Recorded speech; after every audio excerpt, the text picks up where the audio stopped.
இளையராஜாவுக்கு நான் காசு கொடுக்கணும், ரஜினி எனக்கு காசு கொடுக்கணும். என்ன இப்படி சொல்கிறீங்க? நம்ப மாட்டீங்க சார். எப்படி?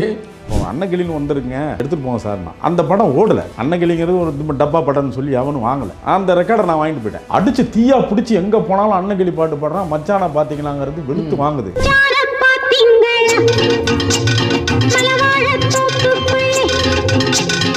இந்தி படம் ஓடிக்கிட்டு இருந்த நேரத்தில் இந்த பாட்டும் அந்த ட்ரம் சவுண்டும் மோளை சவுண்டும் அடிச்சு தூக்குது எல்லா இடத்துலையும்.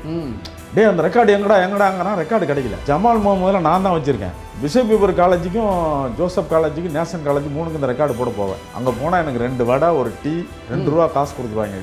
உனதடிமை ஐயே மத்த கடினம். நந்தனார் பாட்டு. நந்தனார் வந்து கடினம்ப்பா உனக்கு சொல்லி தரதெல்லாம் அவர் பெரிய ஆள் சிவன்கிறவர். உனக்கு புரியாதுன்னு ஐயருக்கு எடுத்து சொல்கிறார். இந்த பாட்டு அருமையாக இருக்கும். அந்த 3 பேர் வராங்க. ரஜினிகாந்த் ஆர்டினரியாக ஒரு பில் பாட்டம் போட்டு ஒரு டிஷர்ட் போட்டு வந்தார். வந்து மேடையில் சிகரெட் போட்டு காமிச்சார். எல்லாம் கை தட்டினாங்க.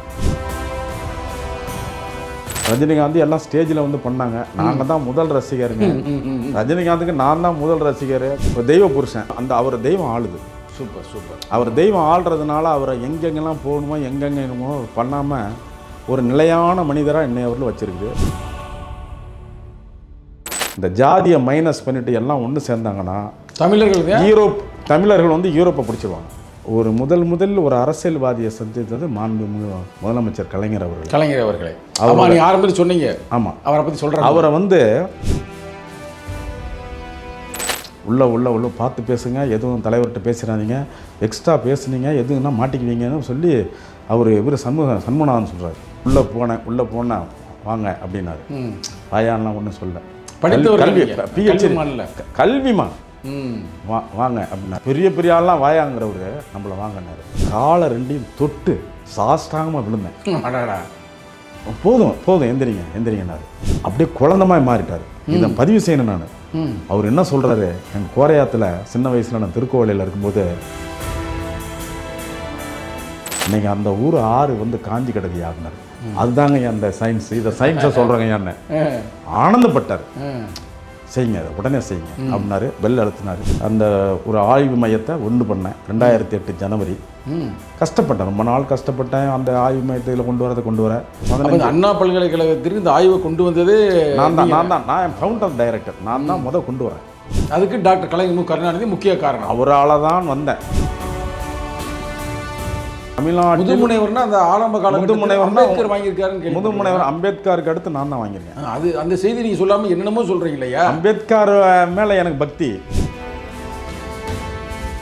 இந்த வேலையாட்கள் தோட்ட தொழிலாளர்லாம் எடுக்கிறேங்கிற உலகம் பூரா ஆப்பிரிக்காவுக்கும் மைனிங் எடுக்கணுங்கிற இதுக்கு சுரங்கத்துக்கு சவுத் இந்தியாவுக்கு போ.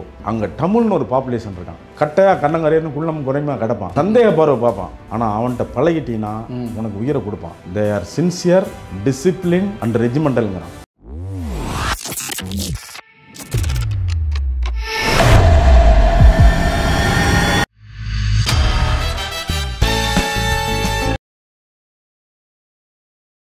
ஒரு முதல் ஒரு அரசியல்வாதியை சந்தித்தது மாண்புமிகு முதலமைச்சர் கலைஞர் அவர்களை. நீங்க ஆரம்பத்தில் சொன்னீங்க. ஆமாம், அவரை பற்றி சொல்கிறேன். அவரை வந்து ராஜமாணிகன் ஐஏஎஸ் இருக்கார். அவர் காலத்தில் என்னுடைய காலத்தில் வந்தவர். அது எனக்கு சீனியரு. அவர்கிட்ட போய் அண்ணான்னு தான் சொல்லுவேன். அண்ணா கொஞ்சம் பார்க்கணுங்கண்ணா தலைவரை, என்ன விஷயங்க அப்படின்னாரு. இது மாதிரி இருக்கணும் அப்படின்னாரு. இப்படி நடத்தணும் அப்படின்னு. பார்ப்போம், நாளைக்கு 8 மணிக்கு வந்துடுங்க அப்படின்னாரு. 8 மணிக்கு போன உடனே எல்லாம் பயமுறுத்தலாக வச்சுருந்தாங்க. நமக்கு அடிக்கடி டாய்லெட் போயிட்டு வந்து யூரின்லாம் போயிட்டு அவரை தயார் பண்ணி பார்க்கணும். அவர் வீட்டில் போய் போட்டுக்கிட்டுங்க போய் வந்தேன். உள்ள பார்த்து பேசுங்க, எதுவும் தலைவர்கிட்ட பேசுகிறாதீங்க, எக்ஸ்ட்ரா பேசுனீங்க எதுவுன்னா மாட்டிக்குவீங்கன்னு சொல்லி இவர் சண்முகநாதன் சொல்கிறார். சண்முகநாதன் பக்கத்துலேயே இருக்கவர். ராஜமாணிக்கு உள்ளே அலோவ் பண்ணிட்டார். சண்முகநாதன் இவன்கிட்ட போய் ஸ்கேன் பண்ணும்போது இவர் என்ன பண்ணுறாரு, எதையா தப்பு தவிர வளராதீங்க, கேட்குறத மட்டும் சொல்லுங்கள் அப்படின்னு பயமுறுத்தி விட்டாங்க. பயமுறுத்தணும்னு நானும் சித்தர்களை வேண்டிக்க, சித்தர் பக்தி தானே எனக்கு, வேறு ஒன்றும் கிடையாது. சித்தர்களெல்லாம் நினச்சிக்கிட்டேன். கொல்லிமலை சித்தரை நினச்சி, அப்பா நீ தானே கல்விக்கு போச்சோன்னேன், இந்தப்போ உள்ளே போகிறேன், அவர் ஒரு பெரிய கல்விமான், அவர்கிட்ட இருந்து பயப்படுத்துகிறாங்க, நீங்கள் என்னை காப்பாற்று அப்படின்னு எல்லாம் கர்ச்சிப்பை வச்சு 100 தடவை தொடச்சிக்கிட்டு உள்ளே போனேன் வாங்க அப்படின்னாரு. வாயான்லாம் ஒன்றும் சொல்ல. கல்வி பிஹெச்டி கல்விமான். வாங்க அப்படின்னாரு. நீங்கள் கல்விமான்றது அவர் தெரிஞ்சிருக்கு. அவர் இல்லை வாங்கன்னாரு. அவங்க கட்சிக்காரெலாம் வாயா அப்படின்னு பெரிய பெரிய ஆள்லாம் வாயாங்கிறவர் நம்மளை வாங்கினார். காலை ரெண்டையும் தொட்டு சாஷ்டாங்கமாக விழுந்தேன். அடாடா, போதும் எந்திரிங்கன்னாரு. ஐயா இந்த மாதிரி நான் வந்து வனத்துறை அதிகாரி, ஆனால் இப்படி இந்த பிரதிநிதியாக போயிட்டேன், போய் யூஎன்லாம் போய் ஐநா சபையை பார்த்துட்டு இந்த கல்வியை இங்கே ஆரம்பித்தா நல்லா இருக்குங்கய்யா அப்படின்னார். அது என்னங்க காலநிலை மாற்றம்னாரு. ஐயா முன்னாடி 100 ஆண்டுகளுக்குள்ள பருவநிலையெல்லாம் மாறி காலங்கள் மாறி போச்சு, அதுக்கு இந்த கார்பன் உமிழ்வால் தான் காரணம், அதை குறைக்கணும்னு உலக நாடுகள் பயன்படுது, நம்மளும் அதை கொண்டு வரணும். இதுக்கு இடையில் வந்து இயற்கை பேரிடர்வு நிறையா இருக்குது, இப்போ நீர் ஆதாரம்லாம் ரொம்ப குறைஞ்சிருச்சிங்கய்யா அப்படின்னு ஒரு குழந்தை மாதிரி ஆகிட்டார். என்ன சொன்னார், எங்கள் கோரையாத்துலேயும் அப்படியே குழந்த மாதிரி மாறிட்டார். இதை பதிவு செய்யணும் நான். அவர் என்ன சொல்கிறாரு, எங்கள் கோரையாத்தில் சின்ன வயசில் நான் திருக்கோவிலையில் இருக்கும்போது எங்கள் அப்பா வந்து அவங்க ஊர் பக்கத்தில் கோரையார். சின்ன வயசில் வந்து நாங்கள் கெஸ்ட்டு விருந்தாளிகள் வந்த உடனே எங்கள் அம்மா வந்து உழவு வச்சு அம்மியில் மசாலா அரைப்பாங்க, எடுத்துக்கிட்டாரு. குத்துக்கோல்லாம் தெரியுமா உங்களுக்கு அப்படின்னா, ஐயா தெரியுங்க அப்படின்னு. என்னது எங்களுக்கு தெரியலையே. இந்த குத்துக்கோல்லாம் சின்ன குச்சி மாதிரி இரும்பில் ஒரு குத்துக்கோல் இருக்கும். அந்த குத்துக்கோல் எடுத்துக்கிட்டு பொறி வாங்கிக்குவார் பொட்டிக்கடையில் பொறி வாங்கி அந்த மூங்கித்தூரில் போய் ஆற்றுல போய் போட்ட உடனே வெறா மீன் நிறையா வரும். பெரிய மீனாக பார்த்து ஒன்று குத்திடுவார். குத்துக்கோலில் குத்தி ஒரு 15 நிமிஷத்தில் மீனை கொண்டு வருவார். கலைஞர் சொன்னது. எங்கள் அப்பா வந்து குத்துக்கோலில் மீனை கொண்டு வந்தோடனே டக்குன்னு அவரே எல்லாமே சரி பண்ணி கொடுத்துருவாரு, க்ளீன் பண்ணி கொடுத்துருவாரு. அம்மா வந்து குழம்பு ரெடியாக வச்சுருப்பாங்க. அரை மணி நேரத்தில் விருந்தினர்கள் சாப்பாடியா. இதெல்லாம் 1940, 50 இன்னைக்கு அந்த ஊர் ஆறு வந்து காஞ்சி கிடக்குயா அப்படின்னாரு. அதுதாங்க அந்த சயின்ஸ், இதை சயின்ஸை சொல்கிறேங்க என்ன ஆனந்தப்பட்டார். செய்யுங்க, அதை உடனே செய்யுங்க அப்படின்னாரு. பெல் அழுத்தினார். ராஜமாணிக்கத்தை வர சொன்னார். அவருக்கு வேணுங்கிறலாம் செஞ்சு கொடுங்கன்ட்டார். திருப்பி காலை பிடிச்சி கப்புன்னு பிடிச்சிக்கிட்டேன், 2 காலையும் பிடிச்சிக்கிட்டேன். காலை பிடிச்சிக்கிட்டு போதும் நீங்கள் எந்திரிங்க அப்படின்னாரு. அப்படி தடவுனார். அப்பா இது பெரிய ஆசீர்வாதம், என்னென்னமோ மிரட்டி விட்டாங்க, இங்கே வந்து நீ குழந்தை மாதிரி பேசுகிற, குழந்தையிலும் குழந்தை, உன்னை வெளியில் போய் இப்படி பில்டப் பண்ணுறாங்களப்பா சாமி அப்படின்னா அரசியல் தலைவரெல்லாம் இப்படி தான் இருப்பாங்களோ என்னமோ. எம்ஜிஆர் நம்ம உள்ளே போகல, இப்படி எம்ஜிஆர் இப்படி தான் இருந்திருப்பாரு. எல்லா தலைவர்களும் அவங்க பாவம் ஒரு அப்பாவியை தான். இந்த வெளியில் உள்ள பில்டப்பால் நம்ம மாட்டிக்கிறோம். ஆசீர்வாதத்தால் வந்தேன், அண்ணா பல்கலைக்கழகத்துக்கு வந்தேன். அப்போ வந்து எல்லாம் ஒரு அப்போ அந்த வைஸ் அருமையாக உதவி செஞ்சார் விஸ்வநாதன். உதவி செஞ்சு அந்த அந்த அந்த ஒரு ஆய்வு மையத்தை ஒன்று பண்ணேன் 2008 ஜனவரி. கஷ்டப்பட்டேன், ரொம்ப நாள் கஷ்டப்பட்டேன். அந்த ஆய்வு மையத்தில் கொண்டு வர என்னுடைய ஆய்வுகள்லாம் பிள்ளைகளோட ஒரு 15. அண்ணா பல்கலைக்கழகத்திற்கு இந்த ஆய்வை கொண்டு வந்ததே நான் ஃபவுண்டர் டைரக்டர், நான் தான் கொண்டு வரேன். அதுக்கு டாக்டர் கலைஞர் கருணாநிதி முக்கிய காரணம். அவரால் தான் வந்தேன். கலைஞர் இல்லைன்னா இது வந்திருக்காது. அந்த மாமனிதர் வந்து அப்புறம் அவர் வந்து அப்படி ஒரு குழந்தைன்னு எனக்கு தெரியாது. குழந்தைன்னு தெரியும். நம்ம விட்ற பில்டப்பில் நீங்கள் வெளியில் விறுவிறுத்து தானே உள்ளே போகிறோம். ஆனால் அவர் புரிஞ்சுக்கிட்டாரு பார்த்தீங்களா, டக்கு நீங்கள் சொன்ன புரிஞ்சது இல்லைங்க. அவருக்கு கதை சொன்னார் எனக்கு. அந்த கதை என்ன ஊரில் இங்கே எங்கேயும் வரலாறு எங்கேயும் இருக்காது. எங்கள் ஊர்லையா எங்கள் அப்பா குத்துக்கோல் எடுத்துகிட்டு போவார், எறா மீன் அரை மணி நேரத்தில் கொண்டு வருவார். எங்கள் அம்மா வந்து குழம்பு எல்லாம் சாதம்லாம் ரெடி பண்ணி வைப்பாங்க. அரை மணி நேரத்தில் விருந்தினருக்கு சோறு போட்டுருவோம். அப்படி இருந்த காலம். இப்போ அங்கெல்லாம் அந்த தண்ணியே இல்லைன்னு. அதுதாங்க நான் சயின்ஸாக சொல்கிறோம் அப்படின்னு கையட்டேன். அதனுடைய விளைவு தான் அண்ணா பல்கலைக்கழகத்தில் கஷ்டப்பட்டோம். என்னுடைய ஆய்வுகள் நான் ஒரு 20 பேருக்கு PhD கொடுத்தேன். என்னுடைய ஆய்வுகள்லாம் பார்த்து ஜெர்மானிய கவர்மெண்ட் வந்து பண உதவி செஞ்சது. அவர்கள் வந்து ஒரு 6 கோடி ரூபா கொடுத்து பெரிய லேப் ஆரம்பிங்க அப்படின்னு சொன்னோன்னா அதுக்கு கிளைமேட் ஸ்டுடியோன்னு போட்டு அதுக்கு வந்து ஒரு பட்டறை வந்து காலநிலை ஆய்வு பட்டறைன்னு போட்டு அவங்களே சூப்பர் கம்ப்யூட்டர் எல்லாம் கொடுத்து அதெல்லாம் வந்து இன்றைக்கி எவ்வளவோ இன்றைக்கி 150க்கு மேலே உள்ள ஆய்வுகள்லாம் படிச்சுட்டேன்.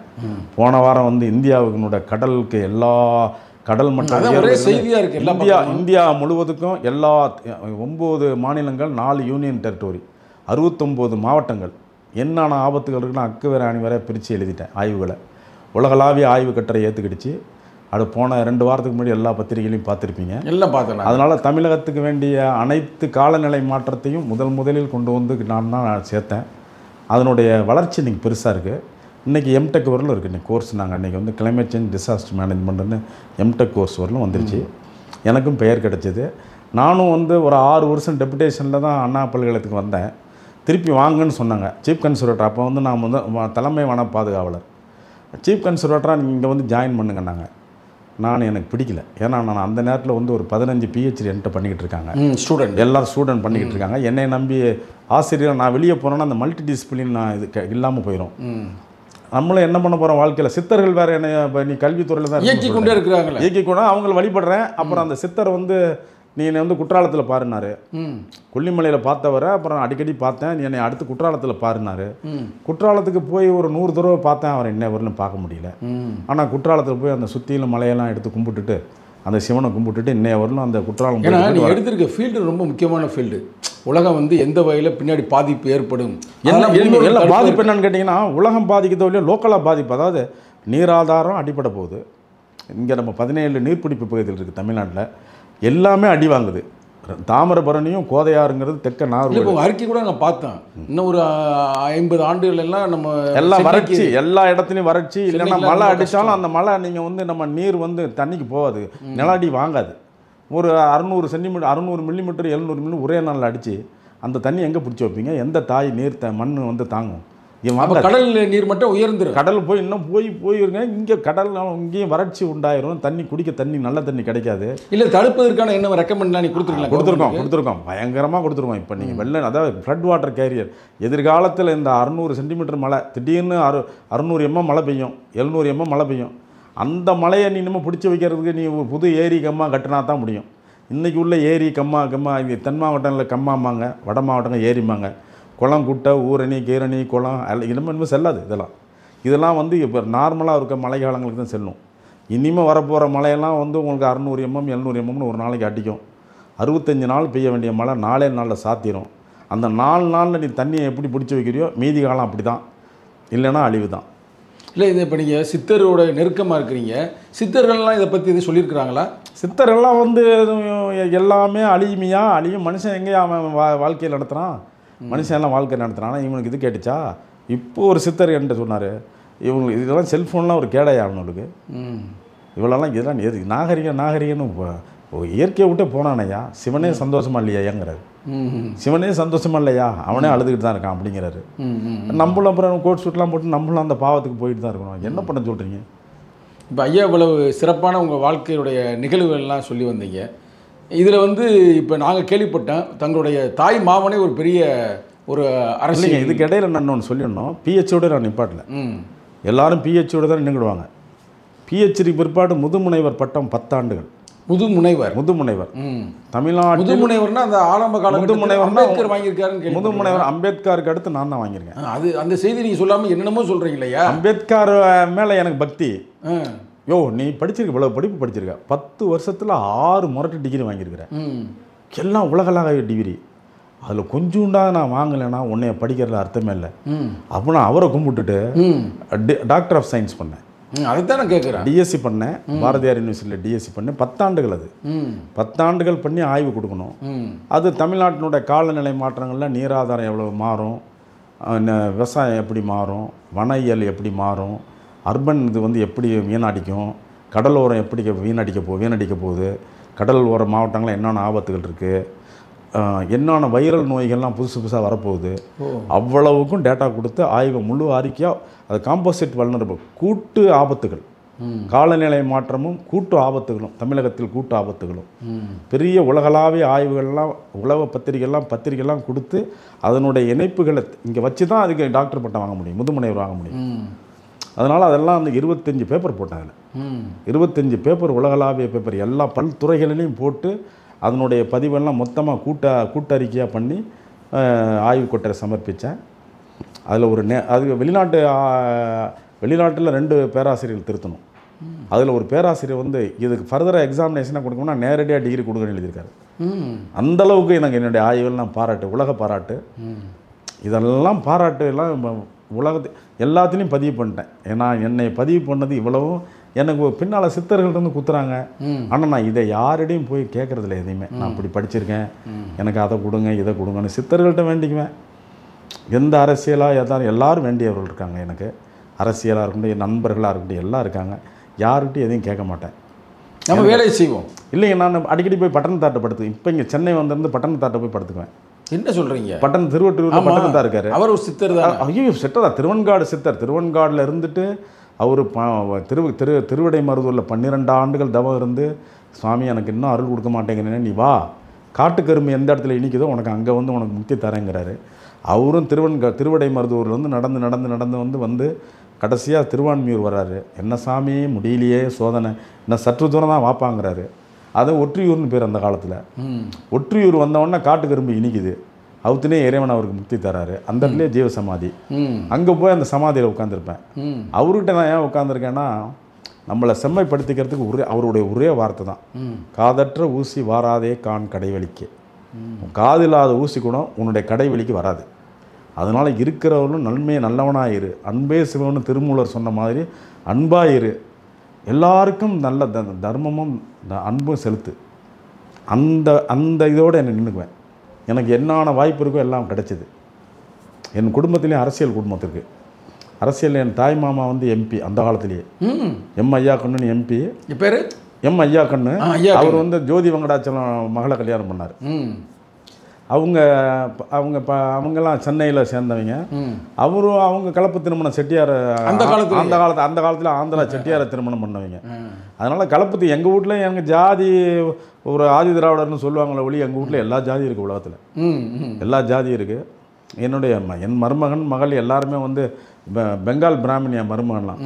அதனால் எங்களுக்கு அந்த இதெல்லாம் கிடையாது. ஏன்னா உங்களுக்கு கல்வி இருக்குல்ல. எனக்கு கல்வி ஒன்றே அழியாத செல்வம். கல்வி எனக்கு ஆணவமே என் கல்வி தான். ஆனால் அதை யாருக்கிட்டையும் வெளியே காமிச்சிக்க மாட்டேன். நான் சாதாரணமாக தான் இருப்பேன்.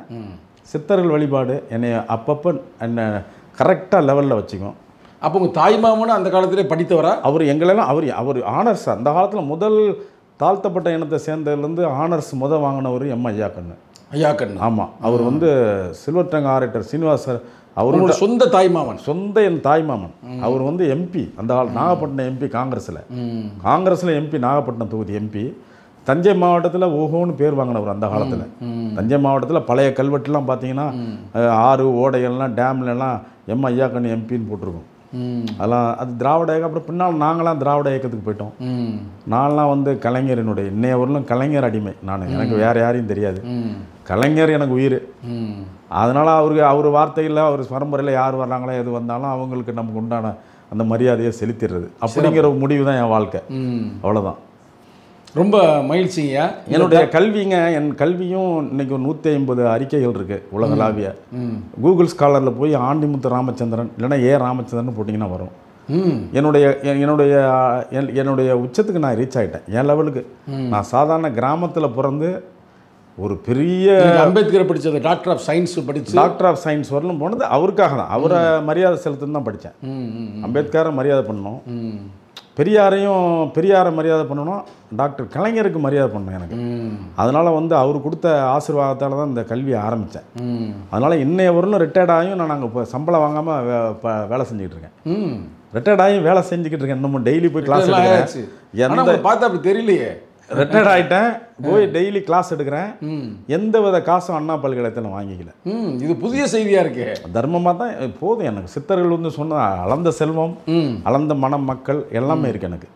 அளந்தது நீங்கள் வீடை பார்க்குறீங்க, என்னுடைய வீடு, என் இல்லம், அளந்த இல்லம் எல்லாம் இருக்குது. ஒரே ஒரு குறை, எனக்கு மனைவி ஒரு 2 ஆண்டுக்கு முன்னாடி இறந்துட்டாங்க. வேற எந்த குறையும் இல்லை. எல்லா மக்களுக்கு இனிமேல் தமிழ் மக்களுக்கு செய்யணும். நான் இந்த எதிர்காலத்தில் இந்த தமிழ் மக்கள் எல்லா ஆங்கிலேயர்களும் பாருங்கள், இவ்வளவு புத்தகமும் ஆங்கிலேயர் புத்தகம் விடாமல் எல்லாம் சொல்லியிருக்கிறான். இந்த தமிழர்கள் வந்து இவங்க வந்து அந்த காஃபி தேயிலை தோட்டங்கள் ஆள் எடுக்கணும். அப்போ உலகளாவிய இடத்துல இவனை வந்து காஃபிக்கும் டீக்கும் அடிமையாயிட்டான் இங்கிலீஷ்காரனுங்க. அந்த இங்கிலீஷ்காரன் அடிமையானவுடனே இதை எக்ஸ்பேண்ட் பண்ணணும் அப்படின்னா நமக்கு வந்து பர்மா, ஸ்ரீலங்கா, டார்ஜிலிங், குன்னூர் இந்த இடங்களில் வந்து மூணார் இந்த பகுதியில் தான் தேயிலை தோட்டங்கள் வளர்க்கலாம். நாகர்கோவில் போன்ற பகுதிகளில் வந்து ரப்பர் வளர்த்துக்கலாம், பெனாங்கில் ரப்பர் வளர்த்துக்கலாம், ரத்னபுரி ஸ்ரீலங்காவில் ரப்பர் வளர்த்துக்கலாம் அப்படின்னு மேப் பண்ணி முடிச்சிட்டானுங்க. சர்வே பண்ணிட்டான், உலகத்தை சர்வே பண்ணிட்டான், மேப் பண்ணி நமக்கு வந்து எதிர்காலத்தில் தேவை கூட. எல்லாரும் டீக்கு அடிமையாயிட்டோம், மிளகுக்கு அடிமையாயிட்டோம். மிளகு நம்மகிட்ட தான் இருக்குது. ஆமாம், இதுக்கெல்லாம் அடிமையாயிட்டோம். அதனால் அங்கே போய் நம்ம இப்போ தொழிலை கற்றுக்கணும்னா ஆளை வர்றான். நம்மளை ஆளை வரல. ஆக்சுவலாக அந்த மிளகு கிழங்கெல்லாம் கைப்பற்றணும் தான் வர்றான். அப்புறம் இங்கே வந்தவொன்னா அப்படியே ருசி கண்டு போய் நம்ம ஆளுங்க ஒற்றுமை இல்லாமல் கிடந்ததுனால ஏன் இவங்க இவ்வளோ ஒற்றுமை இல்லாமல் நம்ம ஆண்டா என்னன்னு வந்துட்டான். அவர் மேலே தப்பு இல்லை, ஆங்கிலேயர் மேலே எந்த தப்புமே கிடையாது. இங்கே அவனும் தலையை பிச்சுக்கிட்டு எல்லாம் ஒவ்வொரு மகாராஜாவும் இட்டி 540 சமஸ்தானம் 1000 ஜமீனு மிட்டா மெராசு அதெல்லாம் ஒரு 2 லட்சம் பேர் இருந்தான் அந்த காலத்தில். 2 லட்சம் பேர் உடச்சி தனித்தனியாக கிடக்கிறான். அவன் இங்கிலீஷ்காரன் ஒத்தையாக வரான். ஒவ்வொருத்தனுக்கும் இந்த இங்கிலீஷ் இதை சரக்குலாம் கொடுத்தவொன்னே எல்லாம் மயங்கி போய் ஓகே சொல்லிட்டானுவன். அவங்க ஆண்டாங்க, எந்த தப்புமே பண்ணல.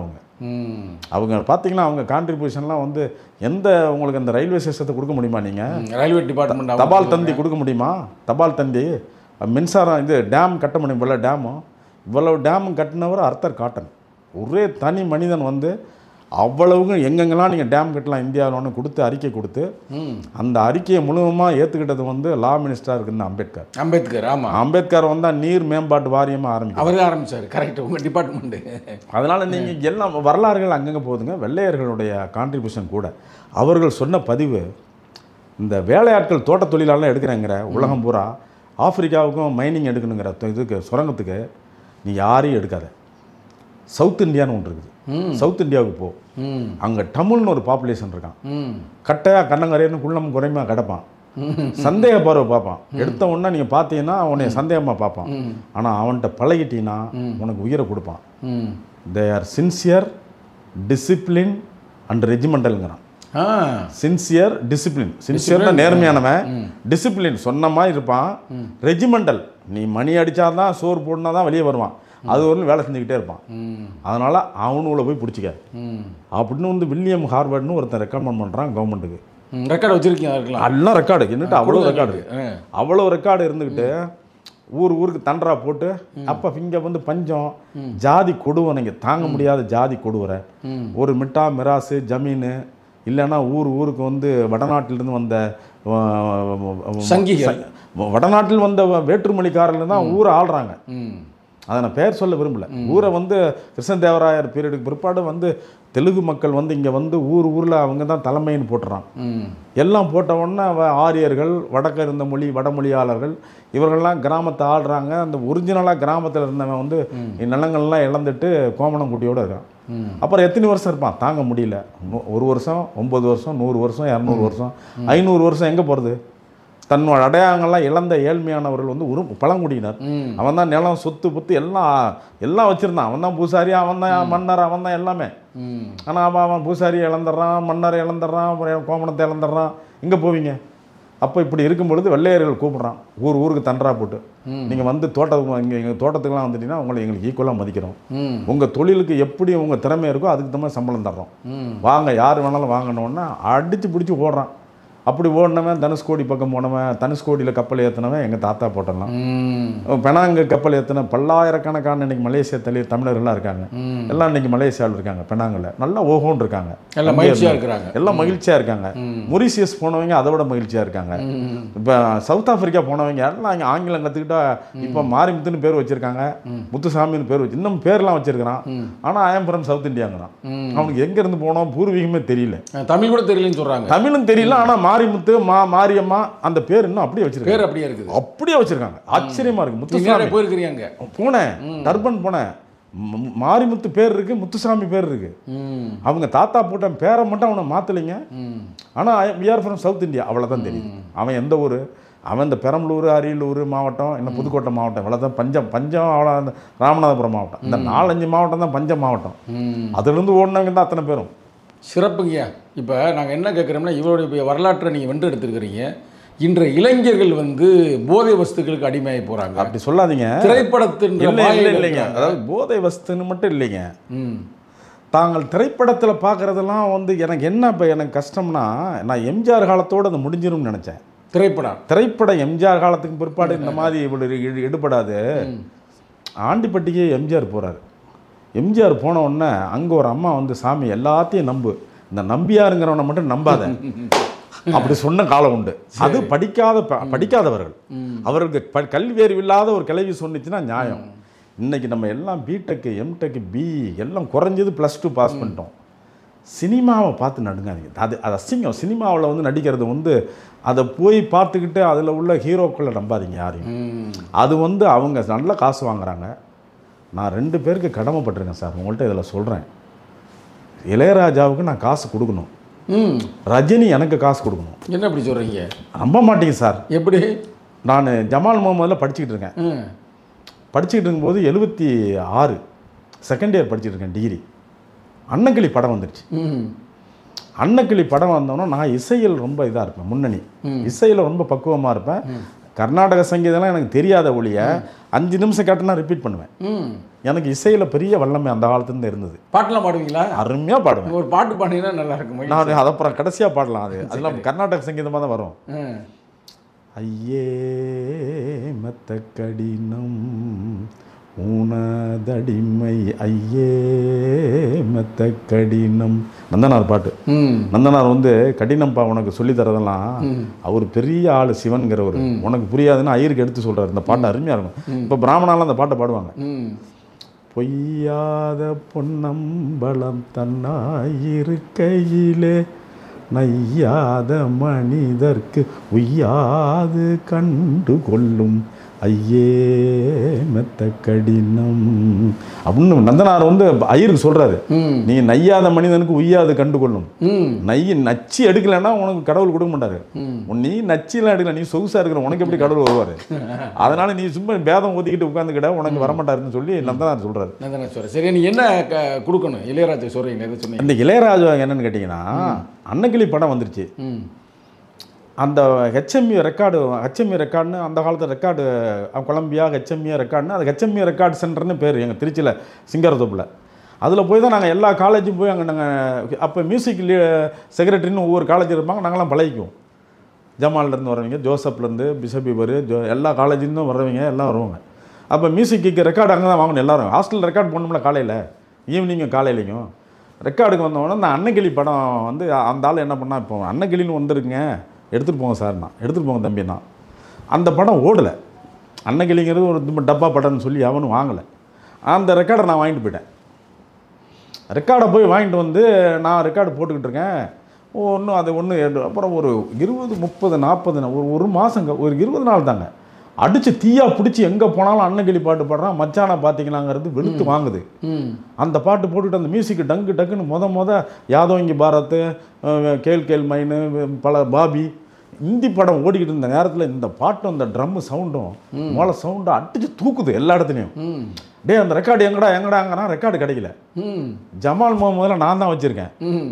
பிஷபிபர் காலேஜுக்கும் ஜோசப் காலேஜுக்கும் நேஷன் காலேஜ் 3க்கும் இந்த ரெக்கார்டு போட போவேன். அங்கே போனால் எனக்கு 2 வடை ஒரு டீ 2 ரூபா காசு கொடுத்துருவாங்க இதுக்கு ஆட்டோவுக்கு. இப்போ ஒரு கிங் மாதிரி இருந்தேன் ஒரு 3 வாரம். அந்த காலத்தில் 2 வடை டீ ஆட்டோவுக்கு காசு. அப்புறம் அங்கே போன பந்தாவா என் ரெக்கார்டு எடுத்துகிட்டு போகிறேன் இல்லைங்களா. அதனால் இளையராஜாவுடைய அன்னக்கிளி ரெக்கார்டு வந்து என்னை ஒரு 3 வாரம் கிங்காக இருந்தேன். அதனால் அவர் இளையராஜாவுக்கு கடமைப்பட்டிருக்கேன். அவர் ரெக்கார்டால் ஒரு 3 வாரம் மன்னராக இருந்தேன். ரைட்டு.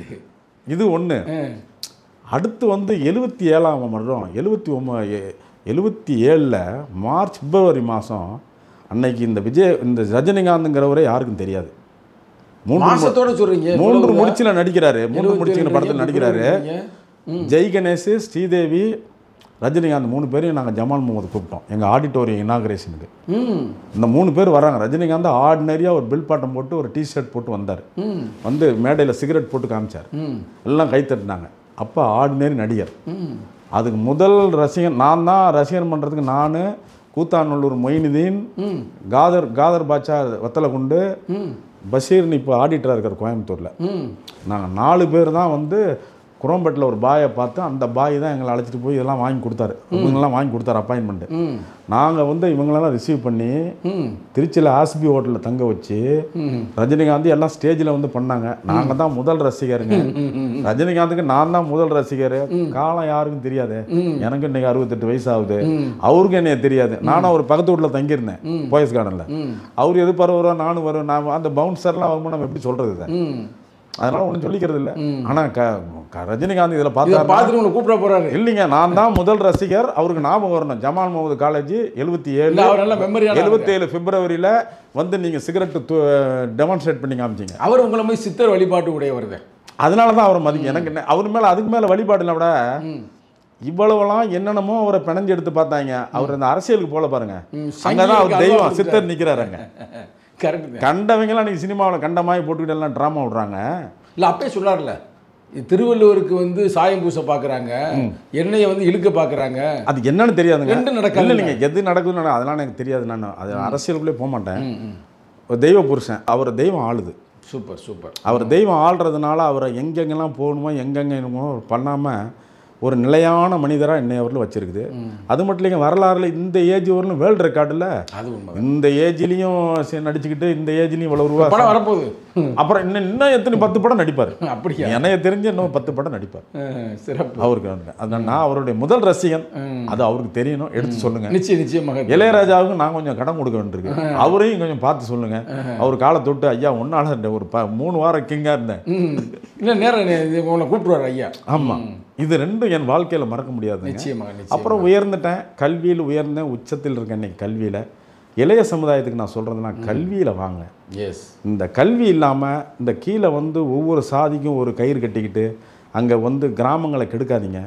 ஆங்கிலேயர்கள் சொன்னது ஒன்றே ஒன்று தான், ஒரு 200 ஆங்கில ஆசிரியர் சொல்லியிருக்கான்.